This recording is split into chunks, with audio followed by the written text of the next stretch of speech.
In the Grand Throne Room, a decision was announced to honor the doctor for her contribution to creating the elixir of immortality, which grants eternal life untouched by aging or death. This doctor was Hyuk Bai-woo, known as the greatest in the empire. Kneeling in solemnity, a sense of relief washed over her as she believed in her heart that the hell she had lived through and the suffering she had endured to reach this moment had finally come to an end. From atop his throne, the emperor asked if she had brought the elixir with her as expected, to which she replied in the affirmative, confirming it to him. At that moment, one of the advisors stepped forward to address her, saying it was a great honor for her family that a medicine of her making would be used on the most supreme and noble of bodies. Meanwhile, two ladies of the court whispered disdainfully about her humble Eastern origins, wondering what family pride she could possibly possess, especially after abandoning her family, which was said to have completely perished. Hyuk Bai-woo ignored their mockery, paying no mind to those she secretly described as racist bastards. Her entire focus was on her sole goal, securing the imperial family's treasure, a glowing blue jewel kept inside an ornate box. The emperor reminded her that she had previously mentioned a wish she desired in exchange for providing the elixir of immortality, which she acknowledged. However, with a cunning smile, the emperor expressed his regret, explaining that it seemed difficult for him to grant that wish. The doctor was shocked by his sudden answer, and before she could process what was happening, one of the guards behind her drew his sword from its scabbard. In a swift motion, the guard swung his massive sword at her back. The attack caught her off guard and struck her mortally. She fell upon the steps of the throne, gasping for breath, while the emperor revealed his true intentions, admitting that the more he thought about it, the more he feared leaving her alive, lest she create the elixir of immortality for others. She knelt as blood trickled from her mouth, realizing at that moment that she had let her guard down and that she desperately needed to use her healing ability. The emperor continued his cold speech, saying he did not trust any oath she might take and that he had no need for other immortals besides himself, which was why she had to die. The surrounding nobles joined in mocking her, and the emperor warned her against even thinking of searching for water, as he knew well that her healing powers required pure water to activate. One of the advisors commented gloatingly that the greatest doctor of the East seemed completely helpless against a surprise attack, adding that he had expected this result since the moment that lowly Easterner dared to speak of wishes. Despite her severe injury, a defiant smile formed on her lips as she thought of what another advisor had said about this being the consequence of not knowing her true fate and status. She surprised the stunned emperor by warning him to pay attention to his hair, which provoked and confused him. Then she revealed the secret he had hidden, that he had secretly commissioned her to create a cure for hair loss. And she mocked him, saying his corruption had reached such a point that even his own hair refused to be associated with him. The emperor was struck with panic and intense embarrassment, ordering those present not to look at him while desperately denying her claim, but in her mind she called him a bald fraud. Hyuk Bai-woo continued to reveal her cards, telling him that she had secretly met with representatives of 3 kingdoms the previous day, and that they had all shown great interest in obtaining the elixir of immortality. Terror gripped the hearts of the attendees when she explained that she had informed those kingdoms that the elixir would be presented to the imperial family, hinting that this might drive them to do anything to get it.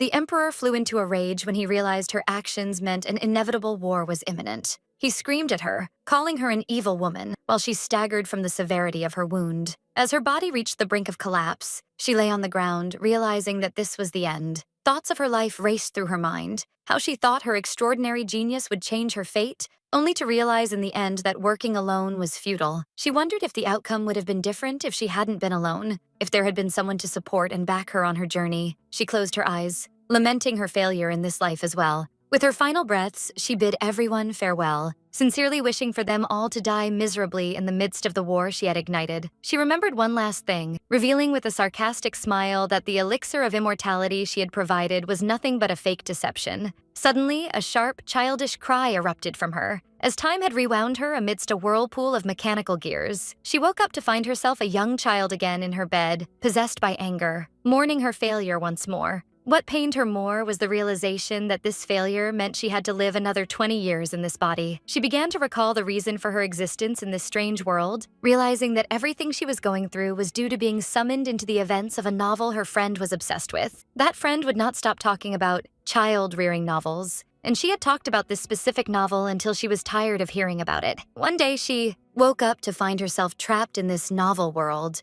wondering angrily why this curse had befallen her and not her friend. The title of that Eastern-style novel was The Child Pharmacist is a Master Chef Too, Its events revolve around the protagonist, Hyuk Ayan, who has the ability to heal people through cooking. With her extraordinary talent, she was able to capture the hearts of many and save countless lives. In the end, she even managed to cure her father's terminal illness. While she was lost in these thoughts, remembering that there was a secret behind the protagonist's ability, her distraction was interrupted by the teacher's voice asking her to pay attention.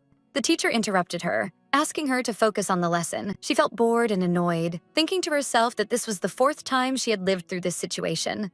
It was understandable to be born here the first time she possessed the character, but she didn't understand why she regressed to the age of 3 every time she died, which made repeating this beginning very exhausting and tedious. The teacher explained that the reason for their meeting today was to test their ability to use the family's power. He mentioned that those who showed superior talent would receive special benefits from the main family, but before the test, he would start with a brief history lesson. The teacher began by explaining that the continent they lived on was divided into 2 main parts: the Eastern continent and the Western continent. While the Eastern continent sanctified the sky, wind, nature, and water, the Western continent sanctified the earth and fire. He pointed out that the ancestors of their great family, the Hyuk family, were mysterious individuals who crossed from the Eastern continent, that land protected by dragons that worship the sky and nature, to the Western's continent. Because of the dragon's blessing, the people of the Eastern continent possess abilities related to nature, such as water, wind, lightning, plants, and others. But the greatest ability, which no other can match, is the extraordinary power of healing. The first head of the family, Hyuk Awa, used this healing power to save the emperor's life during a plague and was granted a noble title in return. Thus, they settled in the Baihu Empire and established the ancient Hyuk dynasty of pharmacists and doctors. The teacher finished the lesson, emphasizing that this was their ancient family history, while she thought to herself that every time they hid an ideological brainwashing process under the guise of a history lesson. Then he announced the start of the test,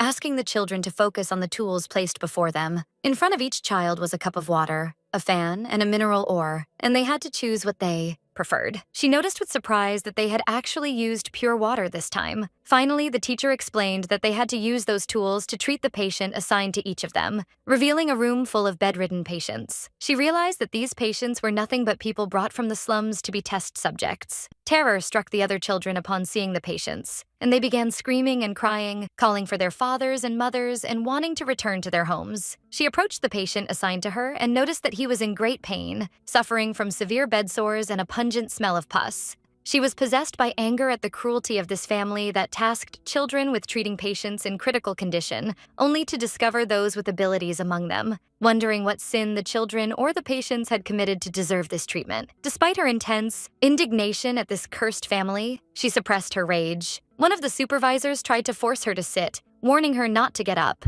but Hyuk Bai-woo did not care. Her only concern was to finish this test, which puzzled the supervisor. She dipped her hands into the bowl of pure water, determined to end this whole affair. Suddenly, a massive aquatic power exploded from the water containers around her and flowed throughout the room, astonishing those present. While the water swirled around her, she summoned her true identity in this world. She is Hyuk Bai-woo, the cousin of the original protagonist, the family's hidden genius, possessor of special abilities, and a skilled pharmacist. She remembered her friend's description of this character in the novel. It was said that she was a child who enjoyed extraordinary talent and beauty, but she was also very fragile, and her fate was to die in the prime of her youth, just like a butterfly. Despite this inevitable fate, she was confident when she first possessed this body that she would be able to survive. The reason for her confidence was her full knowledge of the novel's events from beginning to end. Thanks to her talkative friend, she had memorized every detail by heart. But despite all her knowledge, she had met her death in all 3 of her previous lives. In her first life, she showed her genius early on, but without anyone to support her, she was exploited as a family servant,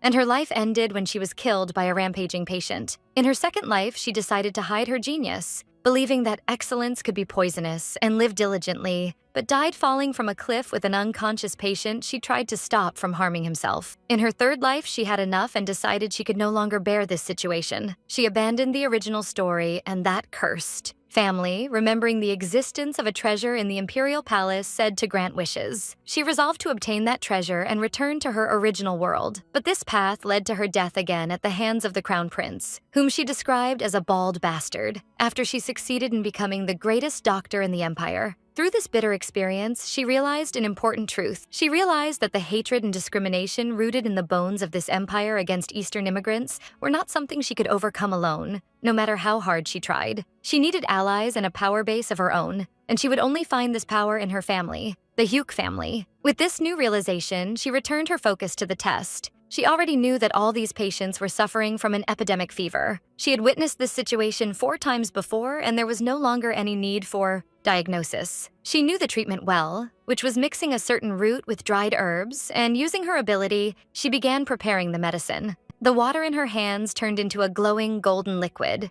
Then this healing liquid flowed toward the patients, entering their mouths and healing their wounds instantly before the eyes of the stunned supervisors. The golden healing liquid spread throughout the room, reaching every patient lying on their bed. The patients began to regain consciousness one by one, their faces filled with astonishment as they discovered that their wounds had healed and the fever that afflicted them had completely vanished. Hyuk Bai-woo turned to the supervisor and asked if what she had done was enough, but the supervisor, struck by shock, could only ask her to slow down and wait. The supervisor called her by her formal title, Lady Hyuk Bai-woo, while the child walked away with confident steps. As she walked through the vast palace, its sheer size amazed her, and she appeared awestruck as she took in her surroundings. The palace was incredibly massive, stretching over an enormous area that almost rivaled an entire village. She wondered what kind of palace could be this huge. She felt exhausted, realizing that her small body could not endure wandering in a place of this capacity. She recalled in her mind information about the family head and her current superior, her grandmother,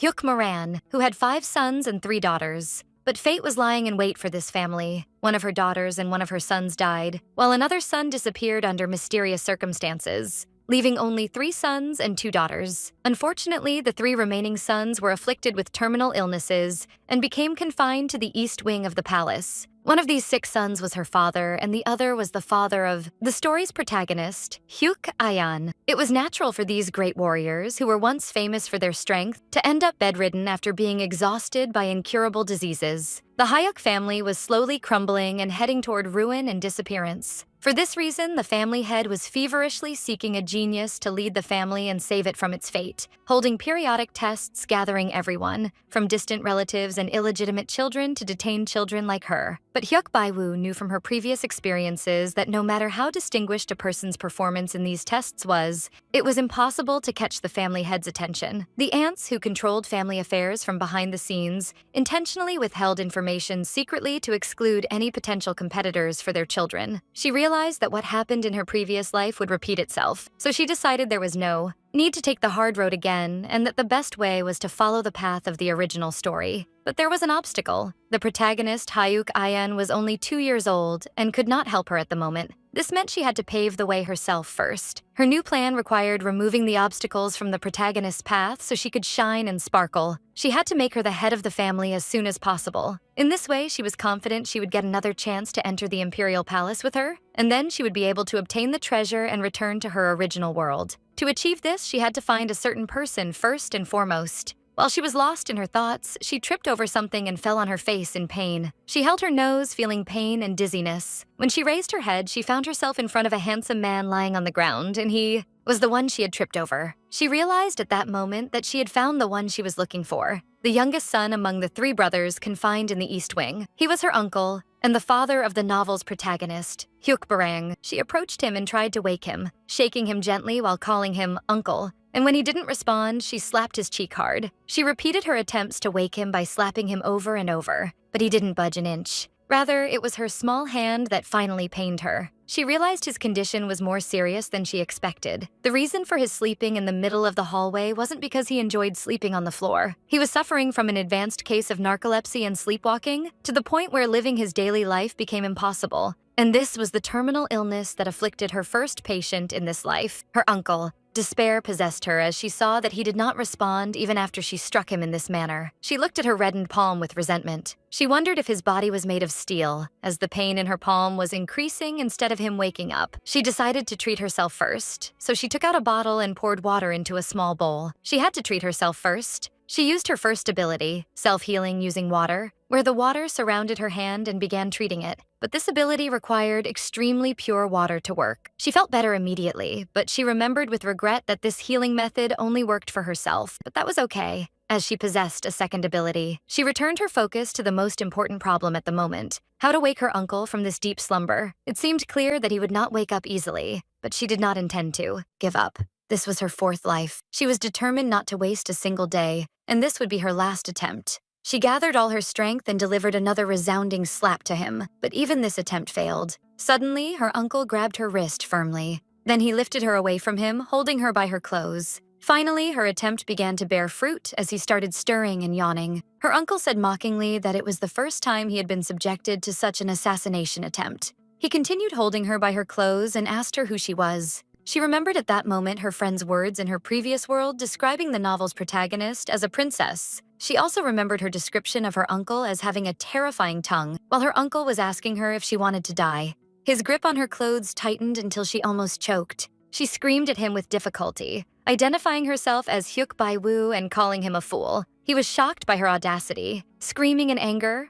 unable to believe she had called him a fool. But suddenly he realized who she was, wondering if she was the daughter of his second brother, as she looked exactly like her mother. When he let her go, she coughed heavily, feeling angry, wondering what kind of treatment this was for a 3-year-old child, and how this situation made her hate this novel 20% more. Then her uncle asked her if she was the little butterfly, and she appeared confused, repeating the word butterfly in bewilderment. Hyuk Bai-woo was surprised, wondering why everyone, from her friend to her uncle, insisted on calling her the butterfly. She wondered if there was a link between her and butterflies in the settings of this novel, as she had never heard of such fine details before. She ignored the matter and addressed her uncle, asking him why he was sleeping alone in the hallway. He claimed stutteringly that the weather was beautiful, but she called him a liar in her mind. She added that he couldn't even eat properly because of his narcolepsy attacks, and that his sleepwalking condition had worsened to the point where he sent his daughter to live in the West Wing. All this while, he had locked himself in the East Wing. The deserted East Wing was designated for exiles, unlike the West Wing,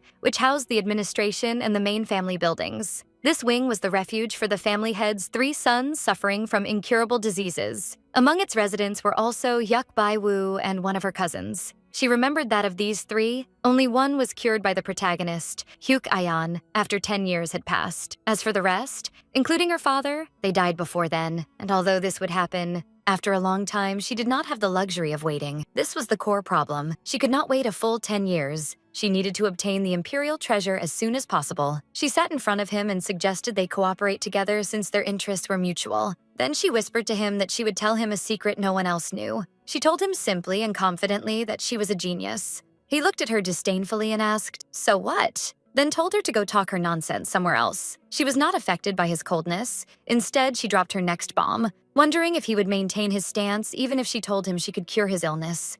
He was shocked by her words and asked her in amazement what she had just said. She repeated her words with a confident smile, assuring him that she was capable of curing the disease that everyone failed to heal. This was the kind of genius she possessed. He looked at her skeptically as if she were crazy, which she noticed from his facial expressions. She didn't blame him for his reaction. It was natural for him to doubt her words after meeting countless doctors and pharmacists who failed to treat him, but she knew things would become annoying if he treated her like one of them. She took out her bottle again and told him he would see for himself and believe when he tried it. Before he could process what was happening, she unleashed her power and water exploded from the bottle, surrounding him from all sides. He screamed at her, asking what was happening. She told him she would show him herself. She revealed to him her second ability, the one that enabled her to become the greatest doctor in the Empire in her third life. While the water was diagnosing his condition, she asked him to stay silent, mockingly wondering if this was the first time he had undergone such a diagnosis. She reminded him that he should be used to water, as he is a water ability user, but he denied it angrily, calling her words nonsense.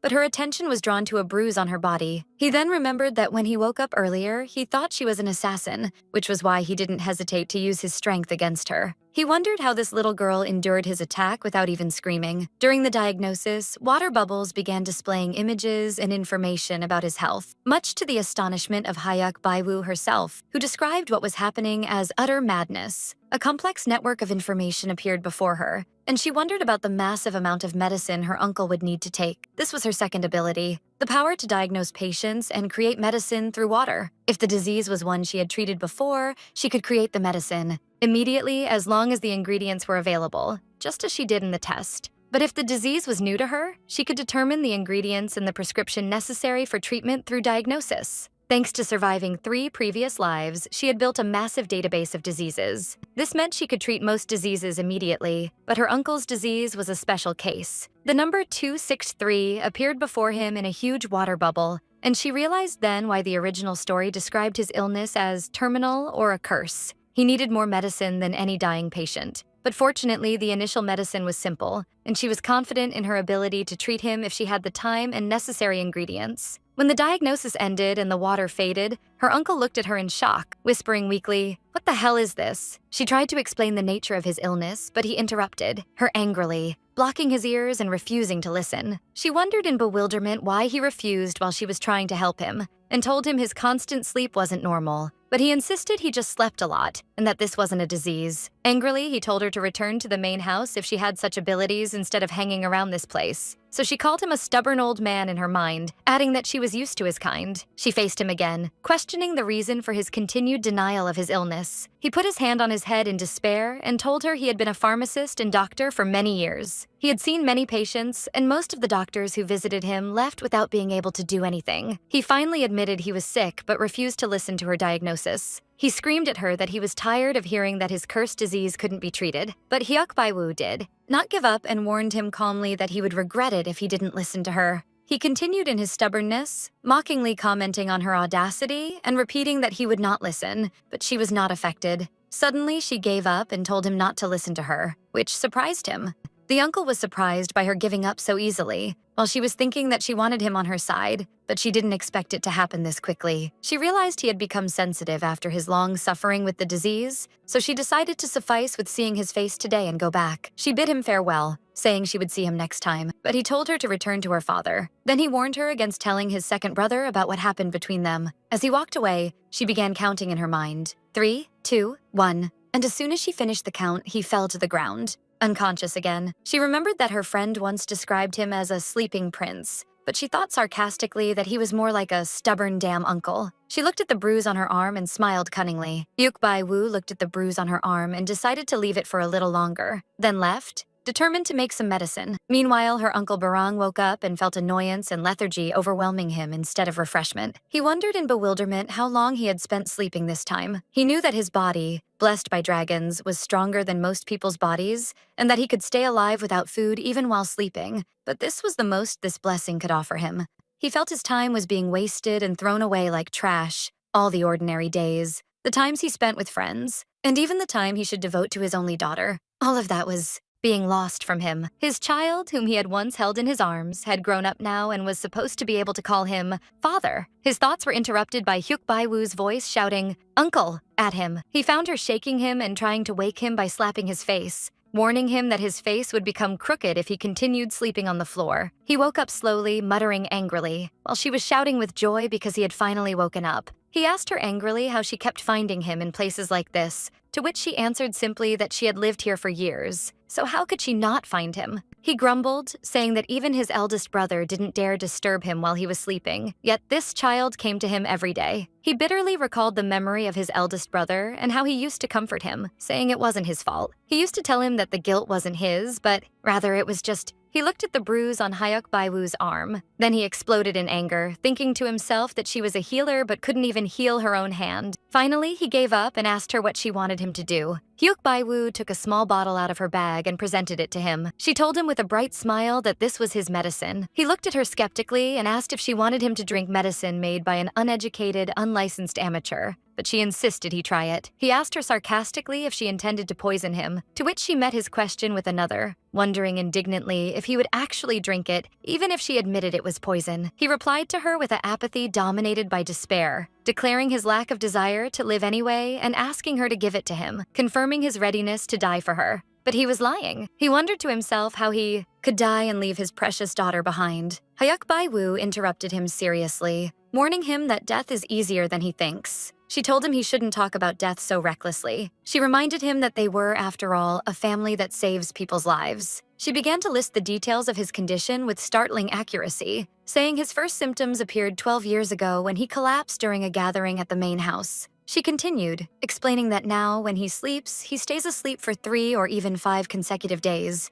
while his waking hours do not exceed 1 hour a day. She warned him that the symptoms would worsen and that this would happen faster if he didn't eat properly. She finished her speech by saying this was what she reached through her diagnosis of his condition. Then she offered him the medicine again, asking him to take it and assuring him he had nothing to lose from trying. Yuk Bai-woo told him confidently that she knew he was worried because he had only dealt with quack doctors so far, but she was different. She asked him to trust her, reminding him that she told him she was skilled at treating people. Hyuk Barang remembered Hyuk Bai-woo's mother's words as she told him he should trust her, calling him Little Master, adding that her treatment was the best of all. Her uncle hesitated for a moment, then reached his hand toward the bottle and asked her to give it to him. Hyuk Bai-woo was surprised, as she thought he would continue refusing today as well, and her uncle wondered why she was carrying something the size of her body, to which she told him this was the only container she had. He agreed reluctantly on the condition that she stop bothering him if he drank the medicine, and she agreed enthusiastically. He took the bottle and swallowed its contents in one go. She thought to herself with relief that she managed to make the medicine in advance thanks to the existence of a deserted herb garden in the East Wing. But as soon as he swallowed the medicine, he felt an extremely foul taste, so he spat out what remained in his mouth in disgust.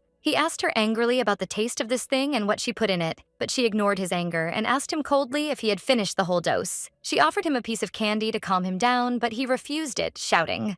He accused her of trying to poison him, but she thought to herself that he was overreacting. The dragon's blessing made him more resistant to poisons than anyone else, and she reminded him that good medicine is always bitter. She bid him farewell and left, but he called her angrily, asking her to return and explain what happened. From that day on, Hyuk Bai-woo began chasing him everywhere, carrying the medicine and insisting that he take it. She would appear to him at every corner, demanding that he drink his medicine before he went anywhere. Her regular phrase became, "Uncle, it's time for your medicine." He would swallow the medicine every day feeling disgusted. One day, after he took his dose, she offered him a piece of candy, but he refused it as usual. She bid him farewell, saying she would see him tomorrow, then she left. He remained sitting, contemplating her as she walked away, wondering in bewilderment what this child was planning. He thought that children usually ask adults to play with them or read stories to them, but this child didn't care about anything except forcing him to take medicine. What was stranger was that she never mentioned her father, but he realized his second brother, her father, wasn't in a condition to care for her anyway. He sighed in despair and decided to forget the matter. He could barely take care of himself, so how could he worry about anyone else?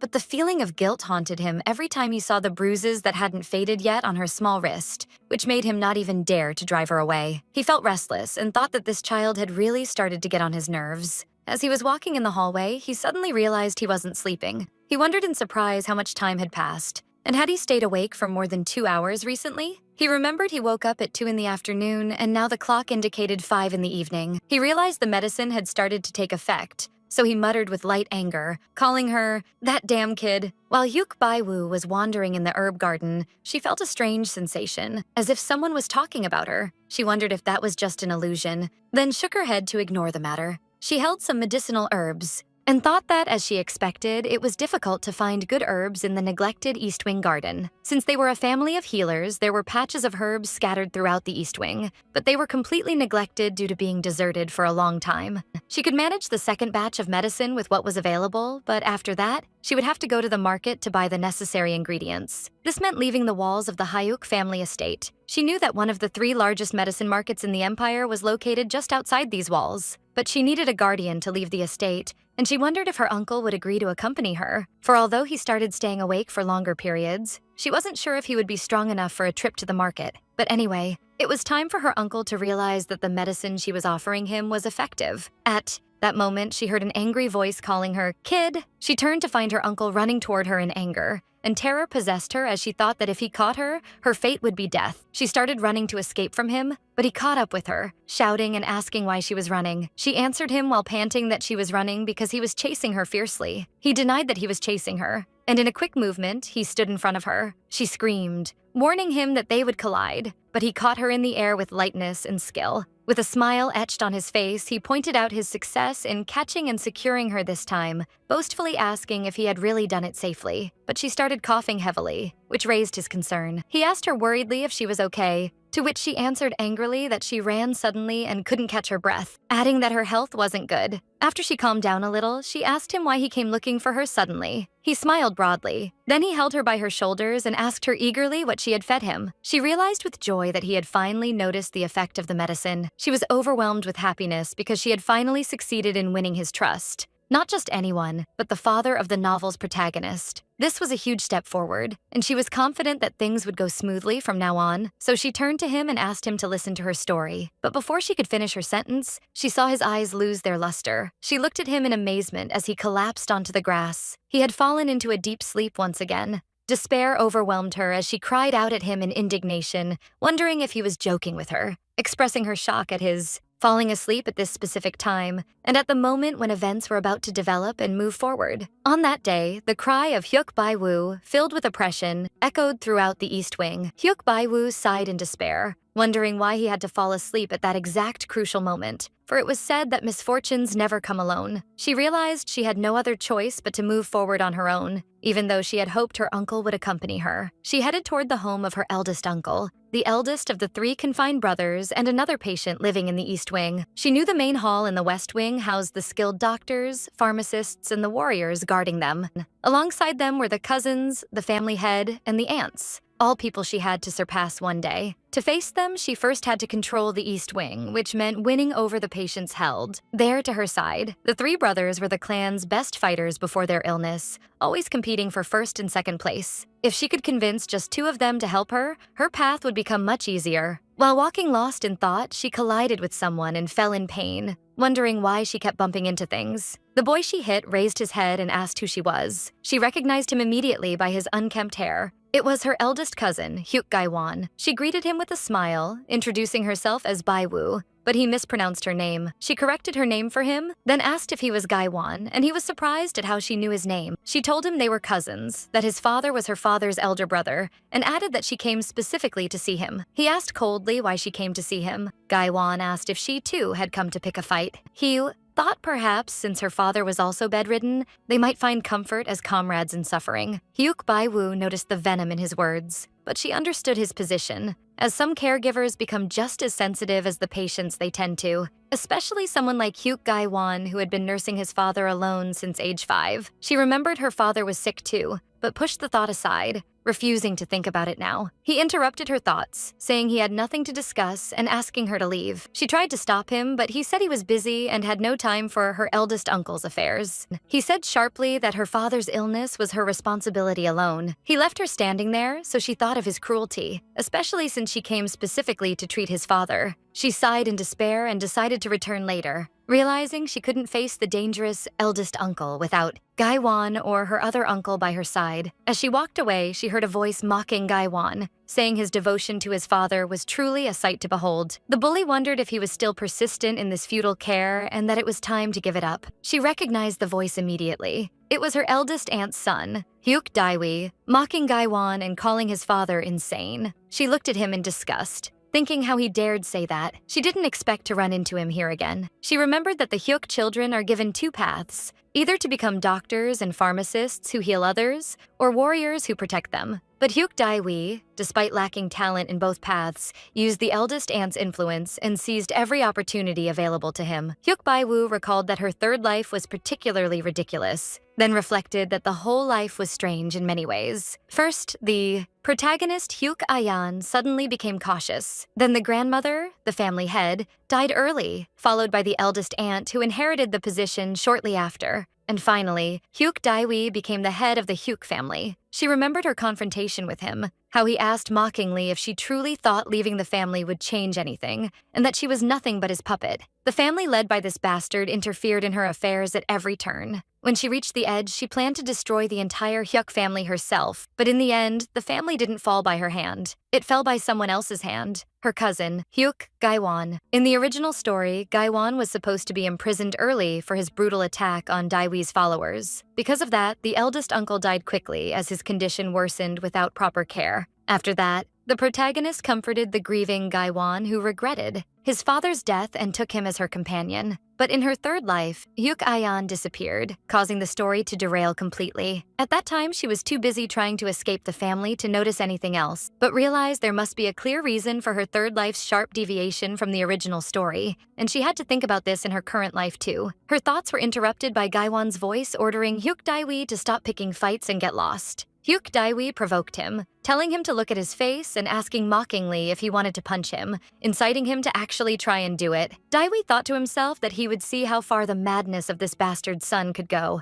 Hyuk Bae-woo noticed the situation and realized if left alone, things would turn bad. If it turned into a violent incident, Gaiwan, who had no support, would clearly be the one punished. She couldn't let him end up in prison again in this life. She screamed at them, pouring out her rage and calling them fools and brainless. She jumped toward them, calling out to her brother, whom she described as a future genius, asking him to wait and proudly declaring that his world-class doctor sister was coming to save him. She arrived panting and scolded them for ganging up on one person. She was suffering the side effects of her fast sprint. Daewi asked disdainfully, "Who is this little brat?" And one of his followers said he knew her. He explained she was the daughter of Lord Hyuk Bai-ho, one of the three brothers exiled to the East Wing, adding he heard he had once married a woman with colored eyes and purple hair. Daewi's sarcastic laughter rang out, asking mockingly if there was a gathering of patients there that day. At that moment, Gaiwan stepped forward and stood in front of Hyuk Bai-woo, asking her to step aside because it was dangerous and telling her he would handle things from here. She smiled secretly, knowing he was faking being tough but was actually kind-hearted. She told him she had a plan and asked him to cover his mouth and jump back when she counted to 3. She began counting to 3, then threw some fruit she had picked onto the ground. Gaiwan jumped and covered his mouth, while the others began coughing and choking from the smoke emitted by the fruits. Hyuk Bai-woo remarked with surprise that she asked him to jump back, but he practically flew,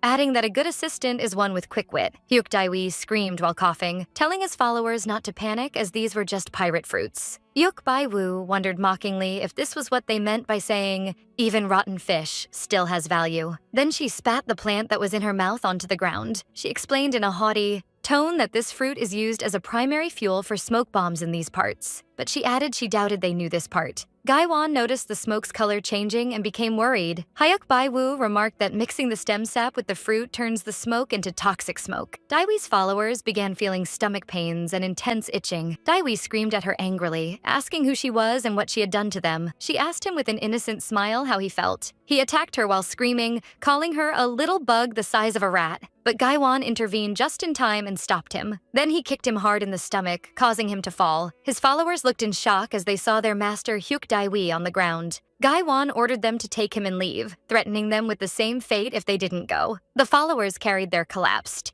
master, telling him to hold on. Hyuk Bai-woo called to them from afar, telling them if they wanted an antidote, they should choose some pink shepherd's purse. Gaiwan turned to her and asked worriedly if she was okay. Hyuk Bai-woo remembered he must have been shaken by the situation as well. She thought that no matter how composed he seemed, he was still a 9-year-old child, and decided to reassure him, so she told him she was fine. But before she finished her sentence, blood began to trickle from her mouth. Gaiwan panicked when he saw the blood, holding her and asking worriedly if she was also sick. She thought to herself that this wasn't entirely wrong, as she had also been hit by the toxic mist earlier. But she thought this was nothing and that she could heal herself with just water. Suddenly, Gaiwan grabbed his sleeve and began wiping the blood off her face forcefully. She screamed in surprise, asking what he was doing, and he told her she was hit by toxic mist and wiping it was the basic procedure. He continued rubbing her face, saying he noticed her symptoms were different from the others and that she must have been sick from the start. Otherwise, she would be living in the main building like her younger cousin. She screamed internally, denying it, saying Hyuk Ayan showed amazing powers since birth, while she had no such powers.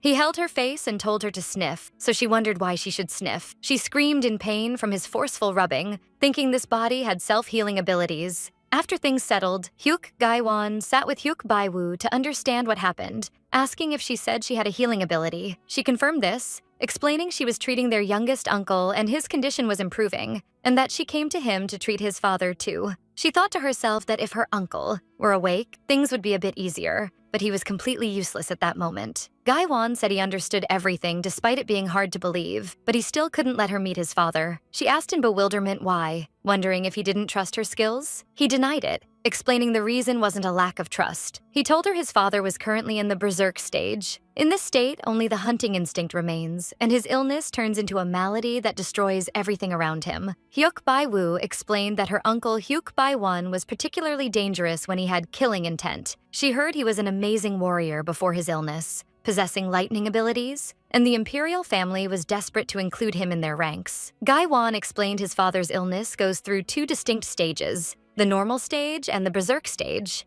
In the normal stage, he lives naturally, but in the berserk stage, he isolates himself in the storehouse. Therefore, he promised her he would let her meet him when the berserk stage ended and he stabilized. Hyuk Bai-woo accepted reluctantly, realizing it was frustrating but unavoidable. She agreed to return when the berserk stage ended. As she was about to leave, Gai-won called her and asked her to wait. He suggested she stay with him instead of leaving. She was surprised by his offer, but he added he would take care of her. Hyuk Bai-woo wondered about his offer, questioning if he still misunderstood and thought she was sick, even though she wasn't. He told her he understood, as his father denied his illness at first too, but she insisted she wasn't sick. He told her staying alone was dangerous and that Hyuk Dae-wai wouldn't let today's incident pass easily. He was certain he would definitely return for revenge. Therefore, for her safety, he asked her to stay with him until then, considering it repayment for her helping him earlier. He reached his hand toward her, and suddenly a ball of lightning energy appeared in his palm, which amazed her. He confessed to her that he was an ability user too, but asked her to keep it a secret. Hyuk Bai-woo realized that in the Hyuk family, all children who show powers or signs of them are supposed to be raised in the main house. This meant Gai-won had been hiding his powers all this time so he could care for his father. Unlike the original story where his powers awakened in prison, Gai-won told her that if she hadn't intervened in his confrontation with Daiwi's gang,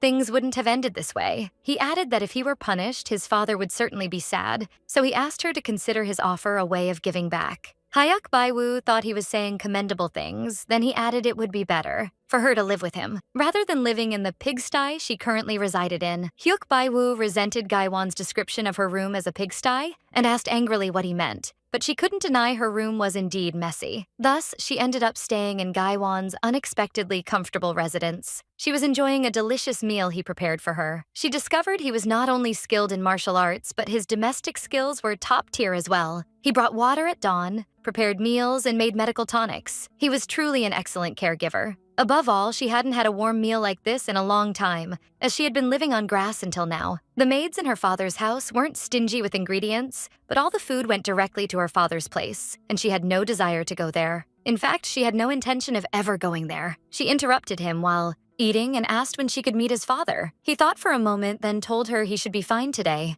Happiness overwhelmed her. Finally, she would meet her uncle, Hyuk Bai-won. They headed toward the secluded storehouse in a sunny field. They found a red ribbon tied at the entrance, and Gai-won told her this was the signal he agreed upon with his father. He explained that this ribbon meant his father had regained consciousness. Hyuk Bai-woo felt relieved. She remembered meeting Hyuk Bai-won in her first life. His madness was at its peak, in the worst possible state. This was the first time she saw him in full possession of his mental faculties. Gai-won pointed out he might be in the garden. Gai-won spotted his father from afar and called out to him. Hyuk Bai-woo looked at him and saw a man with long black hair and red eyes. But she noticed a blood stain on the ground near his feet, which worried her. She felt something was strange about him. Suddenly, Hyuk Bai-woo realized his eyes were completely unfocused and that they were in trouble. Bai-won attacked them suddenly, and Gai-won screamed, warning her to avoid the attack. Gai-won grabbed her and carried her away from danger. Hyuk Bai-woo looked in horror at her uncle who looked like a monster. She remembered her uncle in her previous life when he whispered weakly,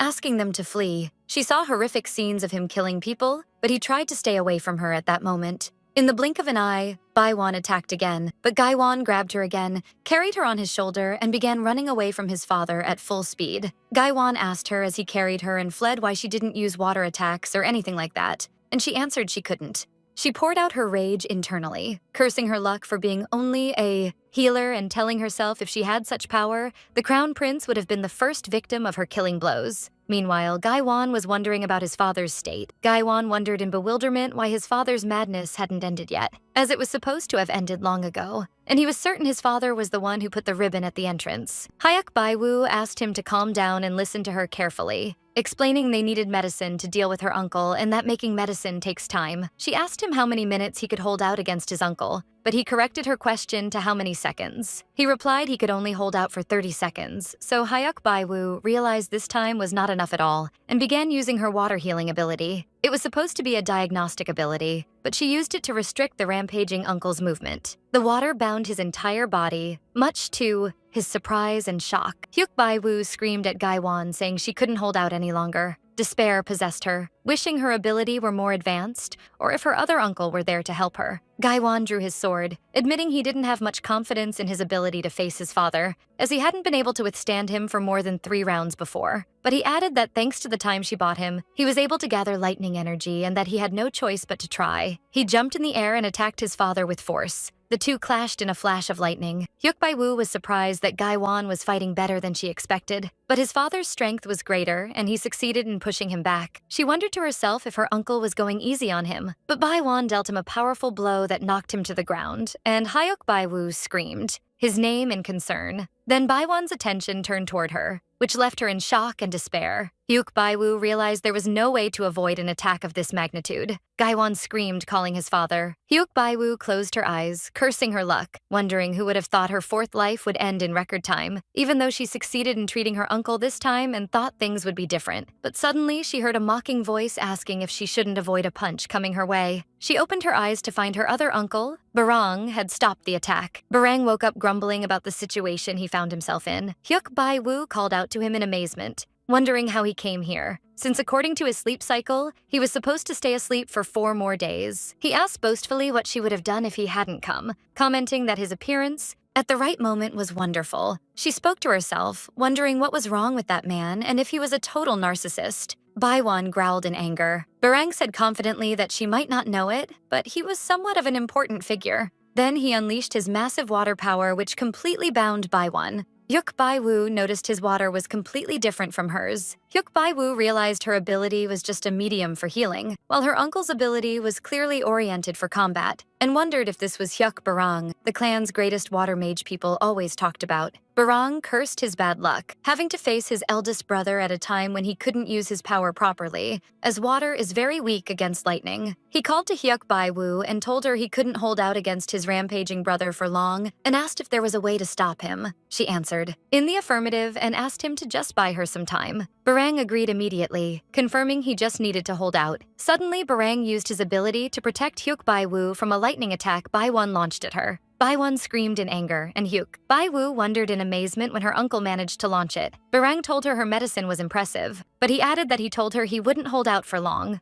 Hyuk Baiwoo called to Gaiwan, reminding him that time was running out. She showed him a red flower and asked if he had seen anything like it before in the east side. He answered in the affirmative, so he carried her on his back and they set off quickly in the direction he pointed. They arrived at a garden full of toxic herbs, including poppies, and Hyuk Baiwoo wondered who was trying to make drugs or painkillers here. It looked like someone planted them intentionally. Hyuk Baiwoo used her water power again and called her uncle, asking him not to give up and to hold out a little longer. Barang remembered his eldest brother and how he was a good man before he fell ill, but Baiwan attacked him again, forcing him to dodge. Barang screamed angrily, asking if he wouldn't even give him a moment to remember the past, and if he was really trying to kill his younger brother. He groaned in pain, thinking how all the brothers ended up with such cursed diseases. He remembered the rumors that this was a disgrace to the Hyuk family, that it was impossible for 3 of the family head's sons to be afflicted with terminal illnesses like this, especially since they were the most prominent in martial arts. It was said this could be a harbinger of the family's decline,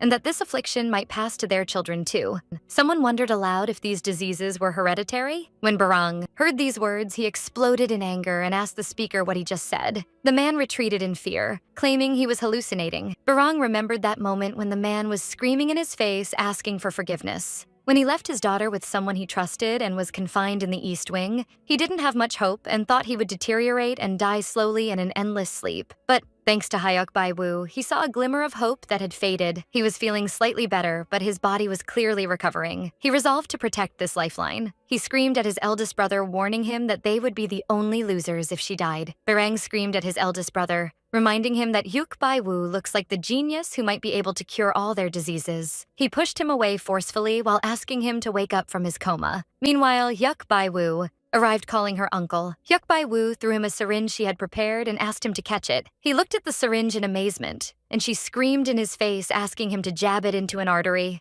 He wondered in bewilderment which artery she meant and guessed she meant he should jab it into the neck. He ran toward his brother, dodged his attack, then managed to inject him in the neck. Bai-won fell unconscious immediately. Birang looked at what happened in a state of shock. Gai-won and Hyuk Bai-woo celebrated the success of their plan, while Birang wondered what this thing was that brought his eldest brother down so quickly. She told him proudly this was a sedative, strong enough to bring down 10 elephants. After that, they bound Bai-won as a precaution. Birang asked worriedly if this sedative was safe, and Hyuk Bai-woo assured him. She grumbled internally about his lack of trust, explaining it wasn't poison, and that she adjusted the dose to suit his extreme resistance. Thanking her luck, she treated her uncle first. Birang asked her how she could be so sure, and she answered simply because she was a genius. He grabbed her cheek, asking mockingly if she wanted to die, as this explained nothing at all. Gai-won intervened and asked his youngest uncle to let go of her cheek. Gai-won sighed and told his uncle he hadn't seen him in a long time, but before exchanging greetings, he had to say something. He began to scold his uncle, saying that Bai-woo is still a child and that acting recklessly toward her is unacceptable, as she is weaker than any normal child, and asked him to reflect on his behavior and lack of virtue. Birang grumbled, saying he was still doing a lot of scolding and that he sounded just like his eldest brother's wife, but Gai-won replied that he was the immature one. Meanwhile, Bai-won began to regain consciousness, wondering to himself if he had really died. When he saw Hyuk Bai-woo in front of him, he thought she was a cute little fairy appearing before his eyes before his death. On the other hand, Hyuk Bai-woo was contemplating him, realizing this was the first time she saw him not in a state of rage and that his appearance was completely different from what she imagined. Bai-won wondered while still bound if he was still alive. Both Birang and Gai-won reacted to his awakening. Birang asked if he was already awake, while Gai-won rushed to his father's side, calling him. Gai-won asked his father if he was okay, and Bai-won reassured him, confirming he was fine. "My son." Bai-won noticed his son's teary eyes and teased him, telling him not to cry, and that his handsome father couldn't even pat his head now while bound. He continued his joking, saying he would tell his mother in the afterlife that her son cries a lot. But Gai-won begged him not to say such things, explaining the situation this time was truly dangerous. Birang scolded his brother for his joking at this time, but Bai-won vaguely remembered a promise he made to his late wife, that she would kill him herself if he harmed anyone again. Then Bai-won turned to his younger brother and greeted him simply, which puzzled Birang.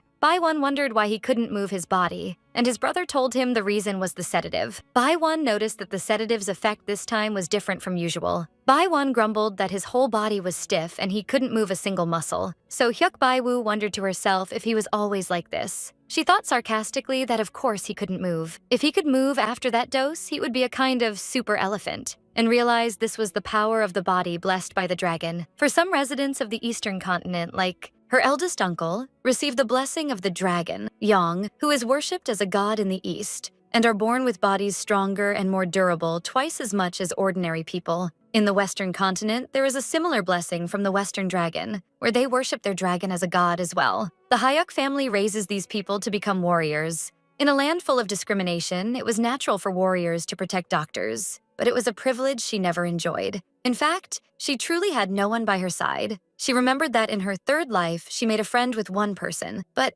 she shook her head and dismissed the thought, returning to think that both her uncles, the eldest and youngest, were excellent warriors, regardless of their illnesses. Therefore, establishing a positive relationship with them would be a great help in overcoming the upcoming trials. Her thoughts were interrupted by Bai-won's voice, wondering about the identity of this little fairy who had been here all this time. She greeted him and introduced herself as Bai-woo, Hyuk Bai-woo, but he mispronounced her name, so she corrected him, but he continued calling her Chirpy. He asked her why she was here. Before answering, she remembered she used the sedative on him and feared he would be angry with her if he found out. She knew the sedative she made was safe and had no side effects, but the family had been using harsh drugs on him all this time, so she feared he would misunderstand and get angry. She decided to remain silent for now, but Gai-won intervened enthusiastically and told his father that this child was the one who saved him. He explained she was his own cousin, that she made the sedative and stopped his rampage, and that she wanted to cure his disease. Hyuk Bai-woo was annoyed by Gai-won's inability to keep his mouth shut.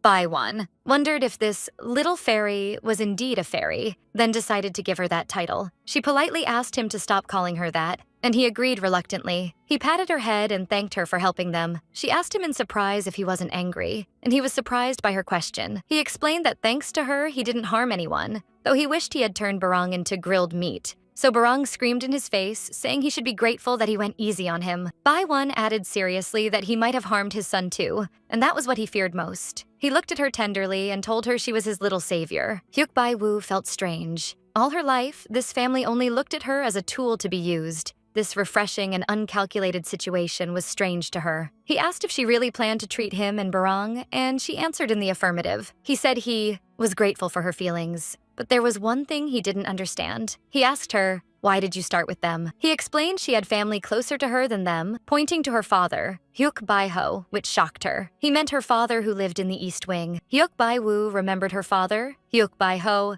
who fell ill like his brothers and was locked in the East Wing. In the original story, he died early for an unknown reason, and she didn't intend to look for a father like that. At first, she was happy just knowing she had a father. In her previous life in Korea, she was an orphan. Although she made good friends and met people who treated her warmly, she always dreamed in her heart of having a real family. For this reason, she waited, even when she suffered abuse, lived as a slave, and was beaten. She held on to hope, believing her father would come one day to find her and save her. And then, she would finally have a family. But in her first life, she never met her father. In her second life, her longing grew stronger. Even when she was falsely accused, she sent him a letter through a maid. She asked the maid desperately if he had said anything, if he would help her. But the maid told her that her father said that he didn't have a daughter. These words struck her with deep shock. After being abandoned in 2 lives, she left the family in her 3rd life without hesitation. This was her 4th life, and there was no longer a place for a father in her life. Even if he had his reasons, the fact that he didn't help her remains the same. And if there were no reasons, her anger would be greater. In this life, she decided to focus on returning home, and she had no time to care for a father who didn't exist in her life. She calmed herself, realizing her uncle's question wasn't unexpected and that there was a real reason for her wanting to save him. She told him the reason she came to him first was that, even if he didn't remember, he was kind to her. This happened in her first life, when her uncle's madness was at its peak and everyone was screaming for salvation. Hyuk Bai-won was in a state of rampage, and the servants were screaming in terror, trying to push him into confinement. Everyone feared death and shouted for someone to stop him. In the midst of the chaos, one of the servants grabbed her and pointed at her, asserting she surely had excellent healing powers and asking if his words were true. Then he ordered her to go and stop him. She was pushed toward the rampaging beast, but Bai-won, despite his madness, whispered weakly, asking her to retreat and flee quickly. At that time, the Hyuk family planned to drive her eldest uncle into madness and throw him at their enemies, but when his condition went out of control, they pushed her as a scapegoat. She remembered her final breaths, and how Bai-won whispered as he embraced her that she was still so young. He apologized to her over and over, but she thought to herself that he shouldn't apologize, and that the real evil was this family that wouldn't let a person die in peace. She thanked him anyway, saying he might be the only person here who would mourn her death. He was her eldest uncle, the only person who was warm to her. Bai-won was surprised by her words, asking if she meant him by kind. So Hyuk Bai-woo thought that she ignored him in her last 2 lives because she didn't have the ability to help him, but this time she wanted to face him and help him. She told him with a smile that she told him he wouldn't remember. Bai-won was surprised, saying it was strange that he did not remember seeing such a beautiful child before, so his son Gaiwan remarked that his father sounded like a true scoundrel when saying such things. Barang interrupted grumblingly, asking, "What about me?" and questioned Hyuk Bai-yu why she came to see him after seeing his elder brother. Hyuk Bai-yu thought to herself that it was a bit embarrassing to say she had visited him to be a bodyguard against her eldest uncle's madness, so she replied that it was due to a few reasons, provoking the anger of Barang, who felt like a mere side dish. Hyuk Bai-yu suddenly feigned a cough to escape the situation, for she should have come to see him before his brother in the first place. She quickly changed the subject, reassuring her eldest uncle that everything would be all right now because she could treat him. Bai-won thanked her, saying he was extremely grateful even if they were just words. Barang stepped in and told his brother that he should believe her this time,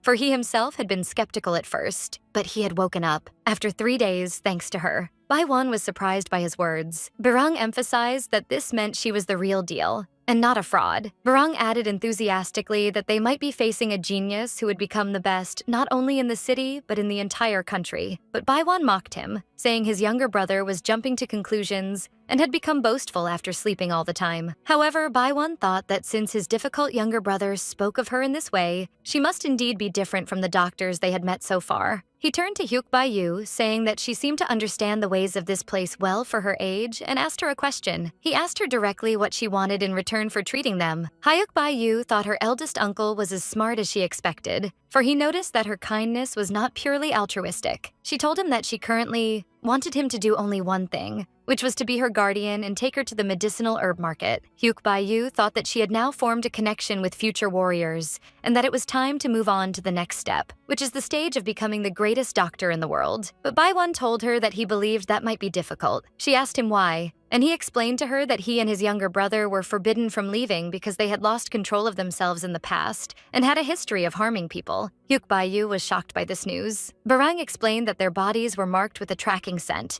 and that if they tried to sneak out, they would be caught and punished immediately. Hyuk Bai-yu felt great disappointment, for she had been looking forward to going to the market, and now she discovered that the warriors she had worked so hard to win over were under house arrest. She wondered in despair if there was any other way, as she was still young and could not go out on her own without a guardian. Bai-won told her that there was one person in this East Wing, only one patient, who was not forbidden from leaving. She immediately realized who he meant and whispered, "It can't be," and he confirmed that he meant her father, Hyuk Bai-ho. Hyuk Bai-yu felt dizzy. She could not believe that in the end, after all her attempts to ignore him, she was forced to go see her father. Later, in the medicinal plant garden, while she was pulling one of the plants from the ground, she screamed loudly and then fell on her back, having finally succeeded in uprooting the plant at last. Hyuk Bai-yu cried out in despair while flailing on the ground. She was in dire need of high-quality medicinal herbs to treat the patients, and what was available in the East Wing was not enough at all. She thought angrily that one of the 3 largest markets in the empire was located just behind this wall, so why couldn't she go to it? She thought about sneaking out alone, but she quickly dismissed the idea, for who knows what could happen to a 3-year-old child alone.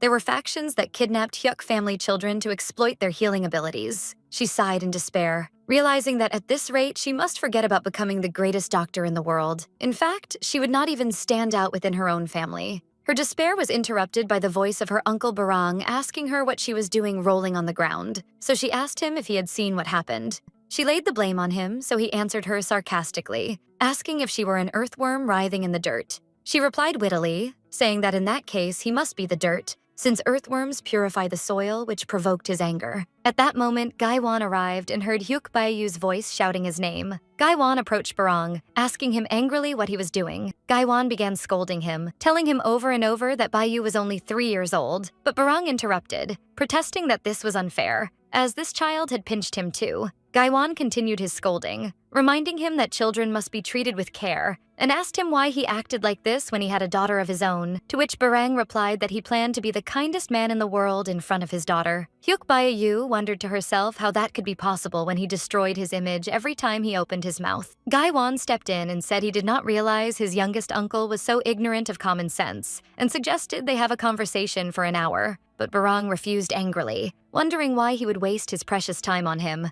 Gai-won cleverly threatened him, asking if he would rather talk to his father instead. Barang immediately backed down, accusing him of playing dirty. Hyuk Bai-yu noticed that Gai-won seemed uncomfortable around her uncle. She thought that 3 days had already passed since she met her uncle for the first time, and remembered when she asked her eldest uncle if only her father could do that. Hyuk Bai-yu became desperate and shortened her words, wondering if there was truly no other way. Bai-won answered her laughing, "No." Then he added, "But there is one way." He explained that if her father waived his guardianship rights to them, they might be able to negotiate with the family. Hyuk Bai-yu sighed in despair, for this meant she would have to meet her father after all. She sat grumbling, saying she had thought about it for 3 days and still hated the idea, and that she really did not want to see him. Gai-won interrupted her, asking her what she was doing here. She answered that she was picking medicinal herbs, so he advised her to leave this kind of work to her youngest uncle, who had excess energy anyway. Gai-won added that she could ask him as well, for after all, his father and her youngest uncle were not the only ones who were saved.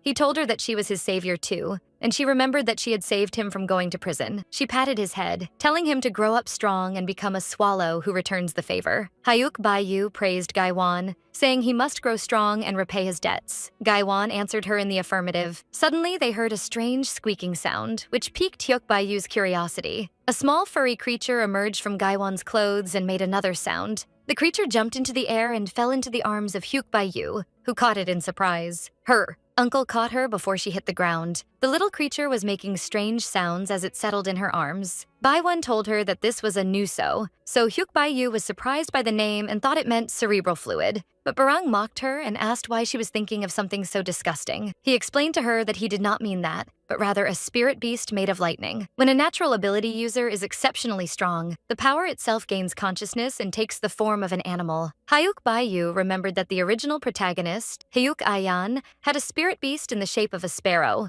and that the more the beast resembled a real animal, the stronger it was. Barang asked Gaiwan if he had one like it, noting that his eldest brother raises a black one. Hyuk Yu wondered if her uncle possessed a spirit beast as well, and why she had not seen it when his rampage fit struck him, so Barang told her he had kept it sealed on purpose. He explained mockingly that he was already crazy, so what would happen if he unleashed another crazy beast on top of that? It was known that there were people from the Western continent who possessed spirit beasts, so it was not surprising, but she did not know that Gaiwan possessed one. She had never heard of this setting in the original novel before. Barang interrupted her, asking Gaiwan why he was pretending not to see it, for the beast was calling its master. Gaiwan admitted that he did not bring it out because he wanted to. Barang asked him if he was denying its existence. He told him that this was something others could not obtain even if they begged for it. He explained to him that these creatures grow on their master's recognition and trust, and that his beast was extremely frail, and if he continued to deny it like this. But Gaiwan interrupted him, saying he knew all this. Hyuk Yu asked him what all this meant. Barang explained that it is very rare among ability users for their power to manifest as a spirit beast, and that they can become twice as strong through partnership with their beasts. But this only happens if the master recognizes their existence. At this rate, the little beast would not live long. Barang said that this boy was kicking his luck away, so Gaiwan shouted that he was not doing that. He admitted that he could not face it even if he wanted to. Barang asked him calmly if he was afraid that his father's illness was hereditary, and added that it was clear he would go mad if he possessed a spirit beast, and that he was terrified of harming more people, just like his father. Gaiwan shouted, asking him to stop, wondering what his youngest uncle even knew. Barang answered him that he knew very well, for he too was terrified that his daughter would inherit his illness. Their silence was interrupted by the voice of Hyuk Yu, asking them why they were worried about such useless things. Hyuk Yu interrupted their fears, saying that they had a genius doctor with them. Hyuk Yu explained that when she diagnosed her eldest uncle 2 days ago, the amount of medicine he needed was less than what her other uncle, Barang, needed. In addition, she had experience in treating madness and seizures from her third life, so there would be no problems as long as she could get the right ingredients from the market, and she could also increase the efficiency of her body while making the medicine. Since she had a complete plan, there was absolutely no need for her cousin or her uncle to worry. She reminded Gaiwan that he had seen her ability for himself, and that even her sleepy uncle with an incurable disease had improved, which piqued Barang's irritation at this nickname. She told him confidently that she was more wonderful than he thought, and that he would be even more surprised the more he saw. She returned his spirit beast to him, telling him not to worry about other things and to only think about how to repay his debt to her. She reassured him that there would be no problems if he took the beast with him. Hyuk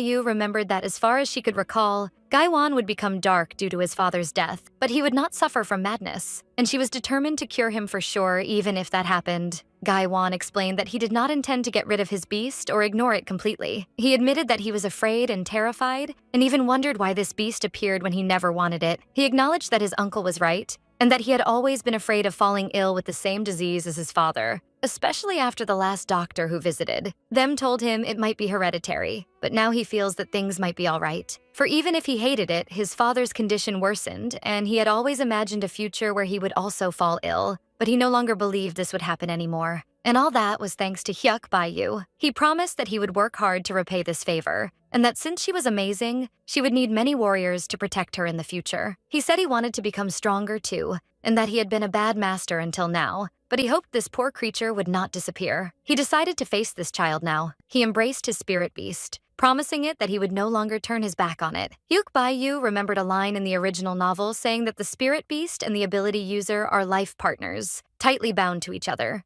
In her previous life, Gaiwan denied the existence of his partner and eventually got rid of it with his own hands. Hyuk Yu wondered how he felt at that time, and she thought it is always good to see a patient overcome an ordeal and recover, although he is not exactly a patient. She added that there were times when these moments were the only consolation in this crummy world, which impressed Barang, but Gaiwan asked him not to touch him. Suddenly, the little spirit beast flew and landed on Hyuk Yu's hand, so she asked it if it was thanking her. She thought about how cute it was, resembling a chick, This sweet moment was interrupted by her reminder to herself that she had no time to care for a non-existent father. But she saw that Gaiwan had chosen to face his fears and believed that there was hope and a future. She decided that if that were the case, she must face it too, for it would be ridiculous to turn her back after shouting confidently in her cousin's face. Finally, Hyuk Bai-yu made up her mind and decided that she would go see her father. She sighed as she walked through the forest, heading toward her father's residence. She informed her uncle Baiwon and her cousin Gaiwan of her decision,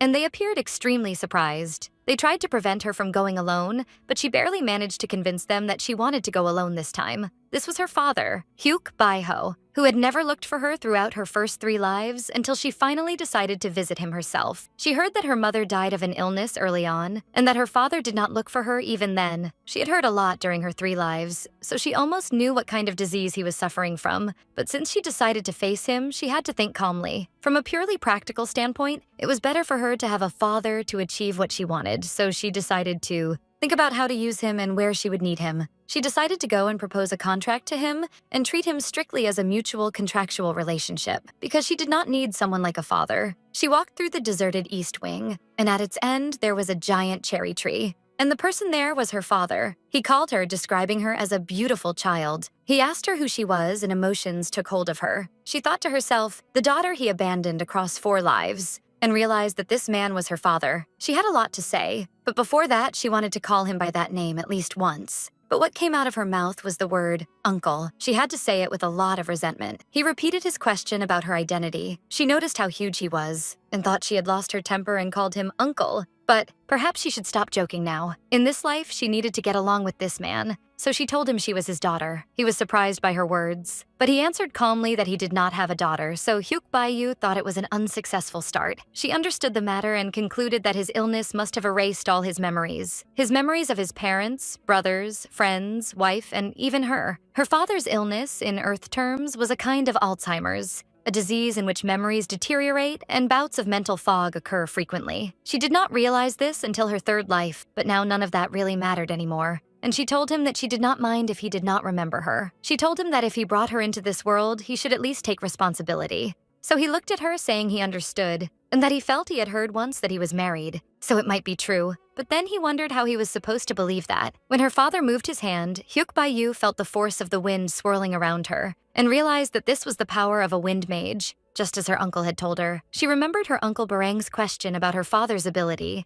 and how Hyuk Bai-yu answered that she had not seen it even once. Barang was shocked by her words, wondering how she lived all this time alone, and whether that made any sense at all. Barang thought to himself, considering it a headache, and wondered why he was the one concerned and not his elder brother. Hyuk Bai-yu told him that her eldest uncle had returned to his isolation, saying he had not fully settled yet. Hyuk Bai-yu sighed, for this man makes her uncomfortable, and she feels as if he can see right through her. She threatened him that she would leave if he did not tell her, so he agreed immediately. Birang began to explain, saying that her father controls the wind, and he is ridiculously strong, almost as strong as their eldest brother, or perhaps stronger, and now lives alone near the far end of the East Wing, rarely coming out, and likely will not recognize her or her mother. But at least he knows he was married, but he cannot remember. Hyuk Bai-yu asked him about his illness, but Barang was confused and said he did not know. He pushed her gently toward her father's residence, telling her to go and see for herself. In the present, Hyuk Bai-yu thought she would have been shocked if she had not known of his ability beforehand. She noticed a pool of water nearby and wondered about its presence in a place like this. She thought she might need to use it if things went south, but her father interrupted her thoughts, wondering if she were saying she was his daughter. He said mockingly that she did not look like him at all, but she dared to say so impudently. She answered him that the reason was that she was a carbon copy of her mother, and that she too was surprised when she saw his image for the first time. But he told her she was not the first to say such nonsense. He grumbled, saying that his pitiful condition as a sick man made him look ridiculous, and now they were dragging children into their tricks. He told her coldly that he did not care about her motives and that he was not her father. She screamed at him angrily, calling him trash and double trash, so he asked her threateningly if she wanted to fall into the pond. She warned him that he would regret this, and told him that whether he believed it or not, she was a doctor and a pharmacist. He asked her disdainfully if a little child like her could do that, and she answered him that she does not lie and can prove it. She brought out a paternity testing tool for him. She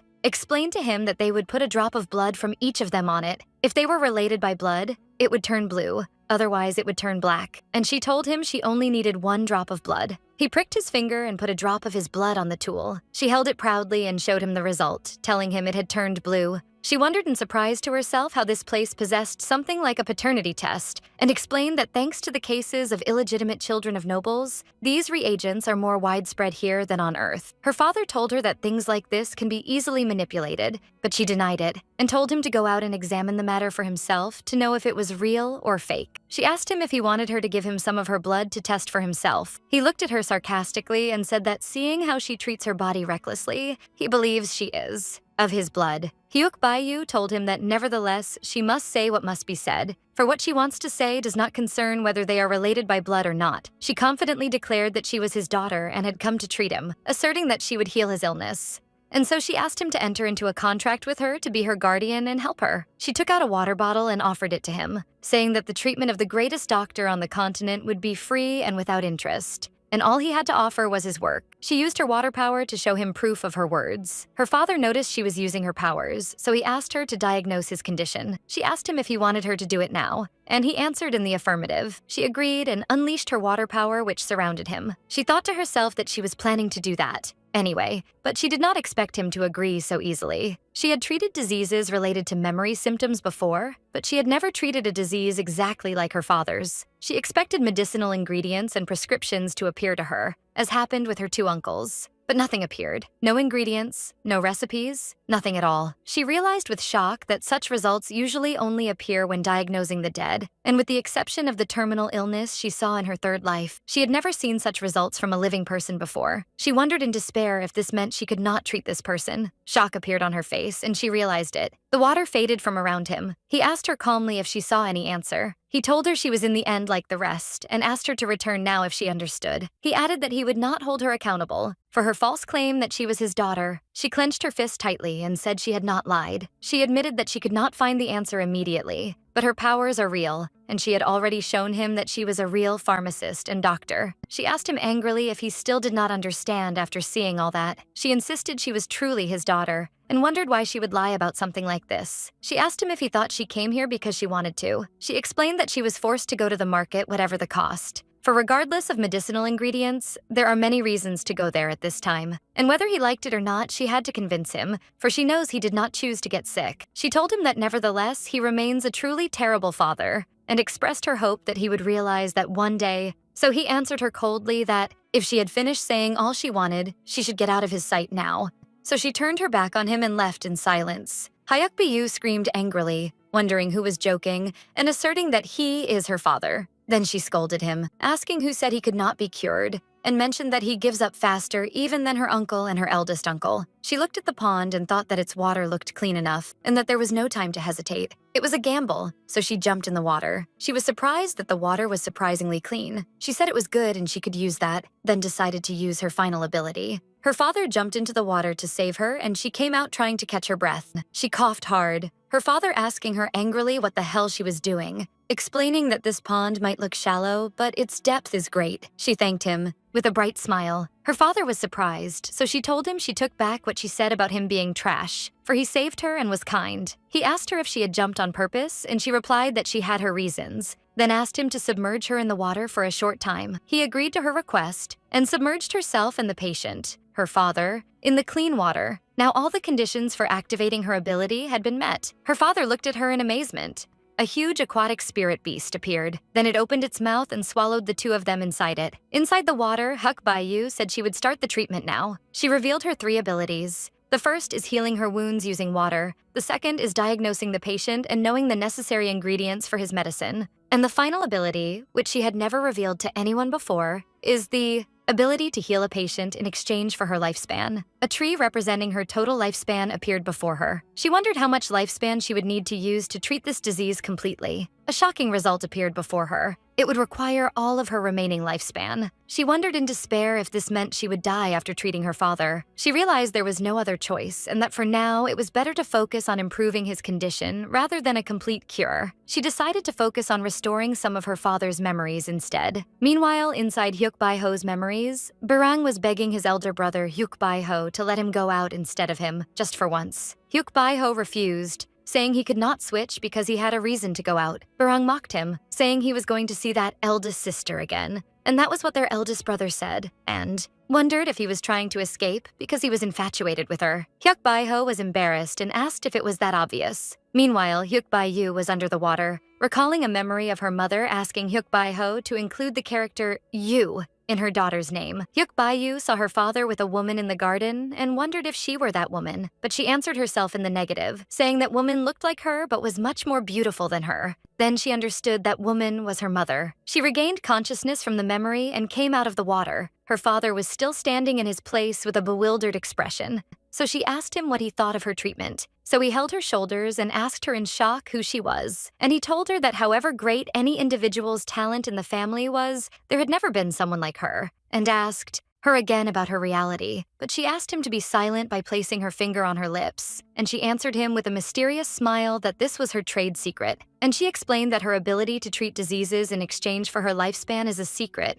and that her safety would be in danger if the matter were discovered, and mentioned that she had only used this ability once a long time ago, and she never imagined she would see her mother's face. She felt worried about a certain part, which was her father's loss of consciousness the moment her mother's memories appeared. So she concluded that it was likely her father did not see those memories, and wondered if the matter was related to his illness. But she remembered that her ability had already been proven. And then her father asked her what she intended to do after she proved her ability to him. So she smiled and pointed toward the family's main house, saying she was going there, to the Hyuk family main house, and explained to him her desire to be recognized and not to become an adult while being an outcast. And she offered him a contract and a deal, stating she would treat him in exchange for his help to her, and promised him that when she grew up she would be able to treat him better, and thought to herself that if she really returned home in this life, then this body would be of no use anymore, and told herself that just before returning she could use what remained of her lifespan to treat his illness, and therefore asked him to be her guardian and help her. After a long silence, he asked her for her name, so she reminded him she was his daughter, and answered him with a smile that her name was Hyuk Bae-yu. He repeated her name and commented that he had met many doctors and pharmacists, but she was the first to show any sign of improvement, and said he felt as if he were possessed to have a doctor of her age. And Hyuk Bae-yu thought that her father's improvement was temporary and that the symptoms would continue. And since he would forget the matter soon, she decided to speak comfortably and told him she came from another world. So he asked her if she had been sent there because she was sick too. So she answered him angrily that she was not sick and that her ability was real. Her father wondered to himself how to believe such a thing, but after a moment of thought, he agreed and told her he would help her and grant her wish. So Hyuk Bae-yu felt the warmth of his hand on her head and thought she was imagining that feeling of tenderness. And he told her what was said about both he and her mother having given a character to her name, noting that this was the only story she had heard about her parents in her third life, and added that she preferred that he did not remember that, considering their imminent separation made forgetting a better option. Hyuk Bae-ho remembered his daily routine. Since waking up in the morning and leaving the place, he would sit under the cherry tree until sunset, and strange thoughts occurred to him that he quickly forgot, with a feeling of wanting to go somewhere that soon dissipated because of his lethargy. And the dream of the red silk had occurred to him again, so he wondered about the identity of the woman behind the silk, who whispered to him that she would not tell him the gender of the fetus. He heard a clear laugh that pained his chest, but the dream always ended before he could approach her. He also remembered another scene of one of his sisters demanding his death, warning that if he completely lost his memory and became an enemy of the Hyuk family, he might turn his sword toward anyone because of his cruelty and loss of memory. And her husband supported her, describing his brother-in-law as a dangerous person who preferred to have his brain washed, while his other sister mocked, saying his empty head would make the brainwashing successful. And he remembered the assassin attacks that always coincided with the beginning of his forgetting,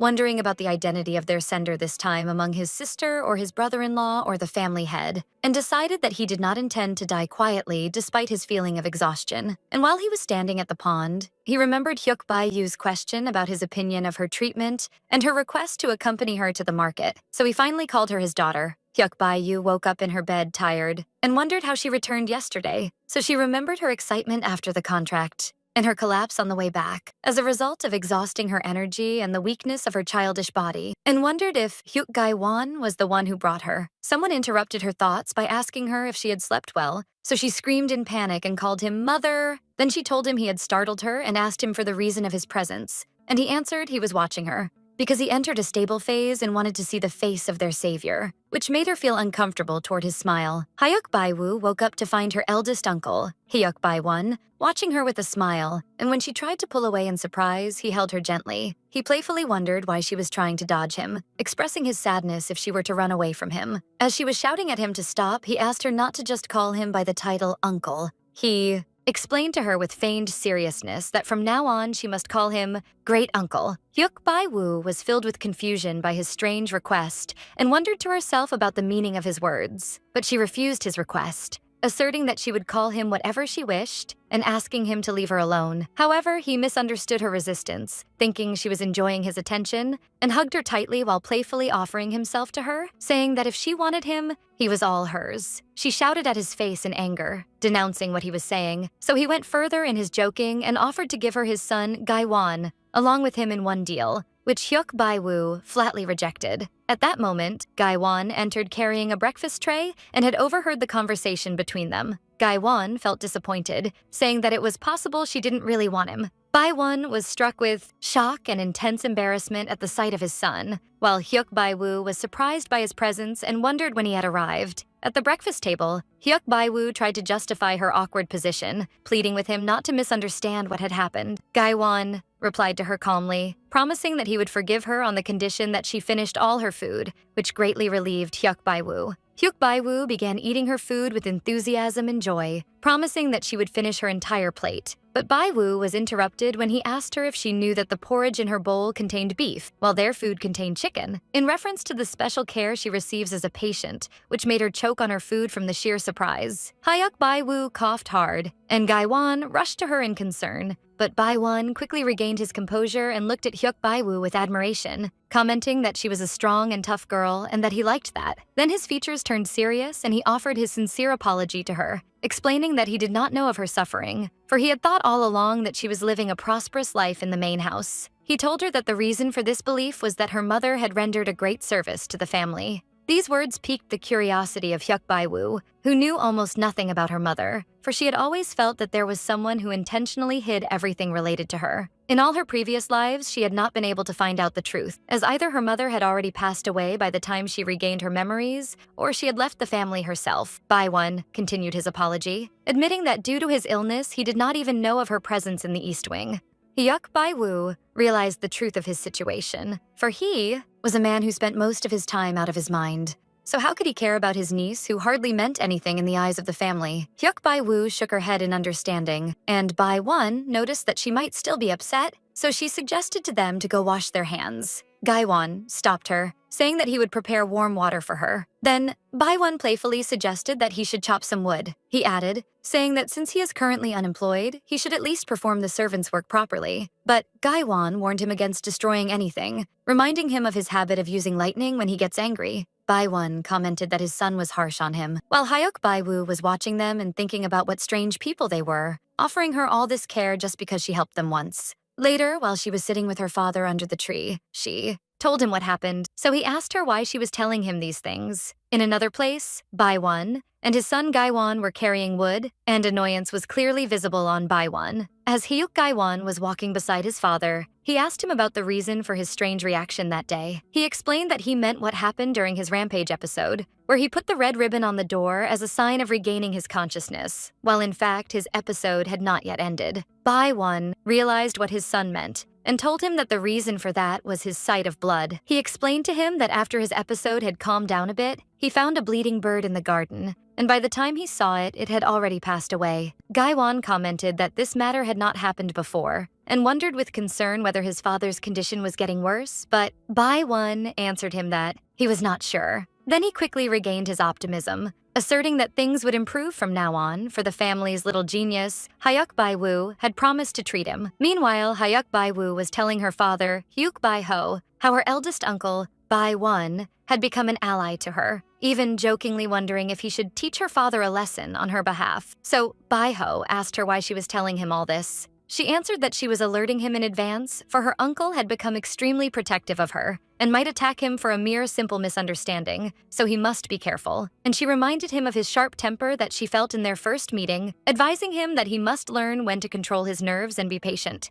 Then she scolded him playfully, reminding him that all this mess that forced her to look for him started because he fainted on their way back, and that as her father, he must be able to handle such matters. She added sarcastically that if he had a problem with that, then he should take her home himself next time. She reminded him that he agreed to be her guardian, which is like being her personal warrior, and she emphasized to him that a warrior's duty is to protect the doctor. It seemed that her father had understood the matter, so he asked her what happened regarding her request to go to the market. He explained to her that there are procedures that must be followed and they cannot go immediately. And he told her that he needed a permit from the restricted area manager, and that he had already sent a message to the main building the previous night, and they could leave as soon as the permit arrived. Hyuk Bai-woo looked at him in surprise, so he asked her about the reason for her look. She admitted that she did not expect him to arrange the matter so quickly, so he replied, asking her if he annoyed her, even when he did what she asked. Then he jokingly reminded her that she was the one who asked him to obey her orders if he wanted to get better, so she feigned ignorance, wondering when she said such a thing. Her father commented that the perpetrator never remembers their crime, which piqued her indignation at being described as a perpetrator. She replied to him with feigned anger, reminding him that he was the one who threatened his daughter in their first meeting, and that she had traveled all this distance just to check on him. She announced that she would return home and that he should tell her when he was ready to go to the market, but her father moved with her. Hyuk Bai-woo was surprised by her father's action, but he reminded her that she was the one who asked him to accompany her home, and he used his ability to control the wind to lift Hyuk Bai-woo, and told her that since he is the one who needs her, he is supposed to obey her orders. Her father carried her on his shoulders and promised her the fastest trip in the world, so Hyuk Bai-woo murmured in surprise while calling him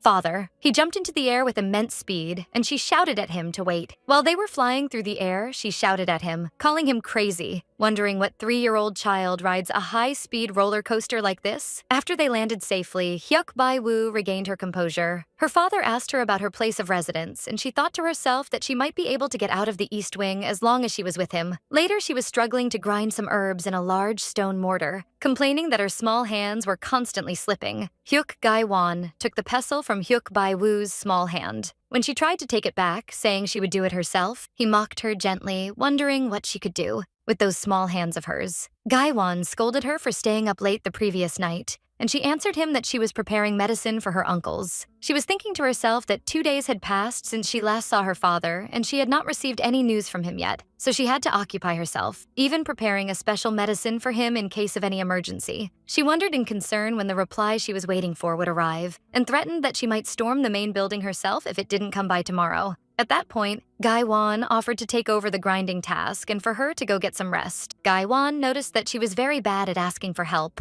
and wondered why she didn't rely on the people around her. Hyuk Bai-woo was surprised by his question for a moment. Then she answered him that the reason was that she never had anyone she could rely on. She remembered her third life, where she barely managed to escape from her family and thought that everything would be fine. But she learned the hard way that the world is harsh on a girl who has no connections, regardless of her abilities. Then she recalled the memory of someone saying to her that this is what he likes about her. She remembered how she corrected him that he must call her doctor. So he praised her with sweet words, describing her as the greatest doctor of all time. He even added that she was the most beautiful in the entire continent. She remembered how she denounced his words and wondered about the relation of her beauty to the matter, so he asserted to her that she was truly beautiful. But in the end, this only person to whom she opened her heart was the one who betrayed her. Hyuk Bai-woo returned to reality, feeling that all her enthusiasm for work had suddenly vanished after she used her life force for the first time. She gave in and told Gai-won to take over the task then. She handed him a basket of herbs and asked him to grind them. Then she pointed to a large pile of leaves and materials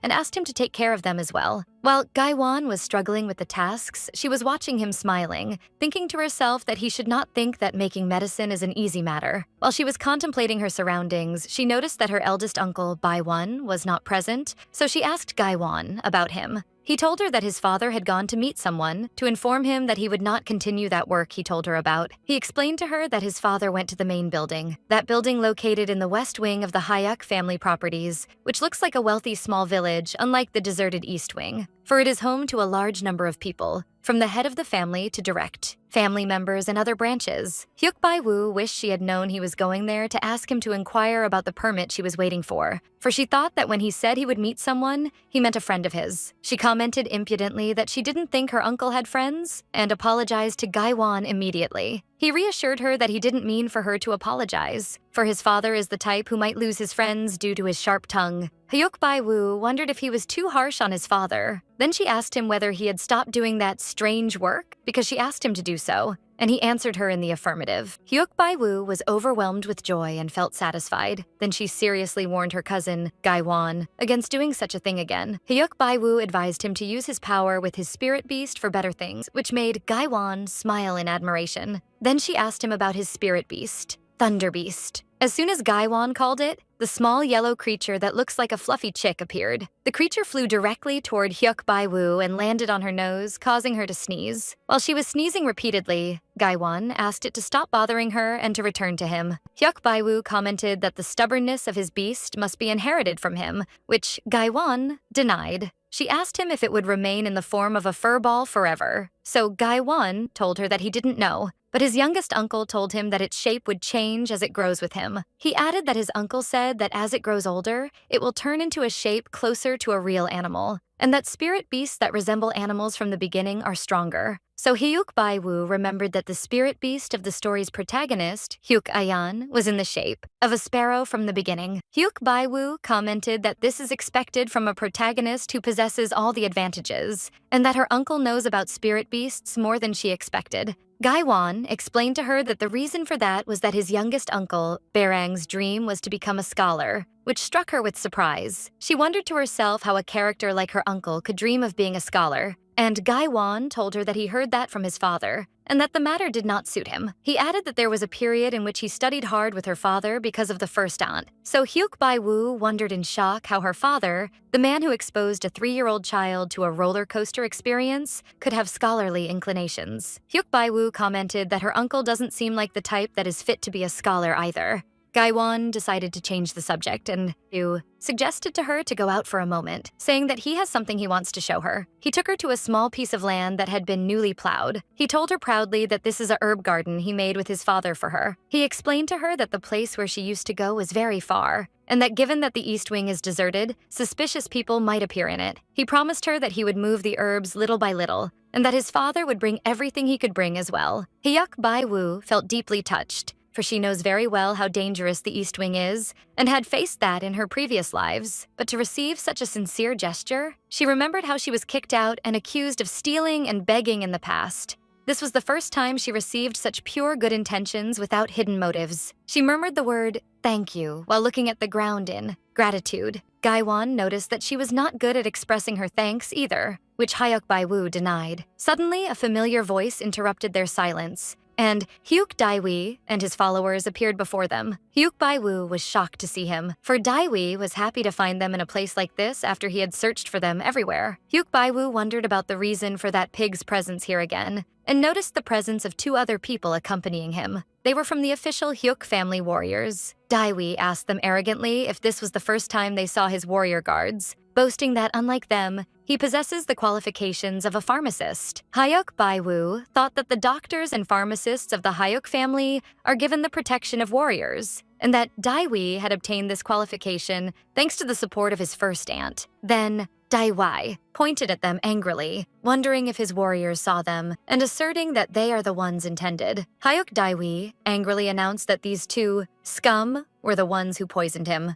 Hyuk Bai-woo thought that using poison against a family member could be a serious matter depending on the circumstances. But in Daiwi's case, it was about poison he received from a 3-year-old child, and it would be extremely shameful to report such an incident to the family. In addition, his mother, the first aunt, cares about appearances excessively, and even if she knew the truth, she would not protest the matter as long as it was not influential. Therefore, Hyuk Bai-woo expected that he would harbor a grudge against her, but would get over the matter quietly. But she was wrong, for here is Daiwai returning for revenge. Daiwai ordered one of his guards to eliminate them, explaining that he has a lifelong contract that obliges him to protect him. The guard was surprised by the order to eliminate them, so Daiwi asserted that to him, describing them as children of criminals. He added that one of them is the son of a madman and the other is the daughter of a mental patient, wondering about the reason for his hesitation, and noted that Daiwi is not present today. Hyuk Bai-woo realized that these two guards are not ordinary as long as they were appointed by the first aunt, for she knows that very well because she saw them countless times in her previous lives. Their faces bore the features of those accustomed to killing. Hyuk Gai-won stepped forward and asked Hyuk Bai-woo to step back.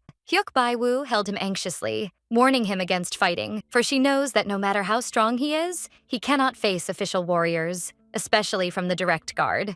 Gaiwan told her that he knows that, but at the moment he is the only person who can protect her. He added that she is not only his doctor, but she is his father's doctor too, so protecting her is his mission and his father's mission as warriors. Gaiwan thought that he could not expect his father to come for help, as he had gone to the main house not long ago. Then he whispered to Hyuk Bai-woo that he would manage the matter somehow, and that she should seize the opportunity to bring their youngest uncle, for he might be awake. But Gaiwan smiled confidently, explaining that there is someone else who can help, and he told her that this person is her father.